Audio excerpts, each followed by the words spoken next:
Chers membres du service hydrographique et océanographique de la Marine, chers membres du CHOM, le 17 août dernier, le porte-hélicoptère amphibie Tonnerre accostait à Beyrouth. L'opération Amitié, décidée par le président de la République au profit de la population libanaise, était lancée. Mais accoster en plein cœur d'un port dévasté n'aurait jamais été possible sans vous, sans vos connaissances et vos capacités de relevé sous-marin, sans l'expertise du CHOM.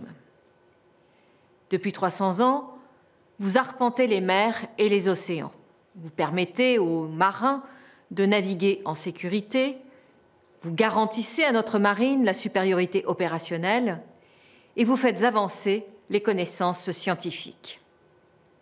Chaque jour, vous mettez vos talents au service des navigateurs et de tous les Français.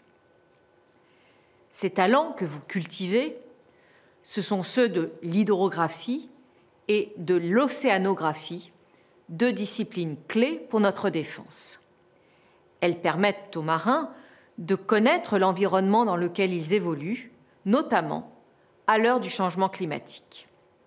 C'est ainsi qu'il y a 1 an, le bâtiment Rhône de la Marine nationale devenait le premier navire non russe à franchir sans brise-glace le mythique passage du Nord-Est en passant par l'Arctique russe.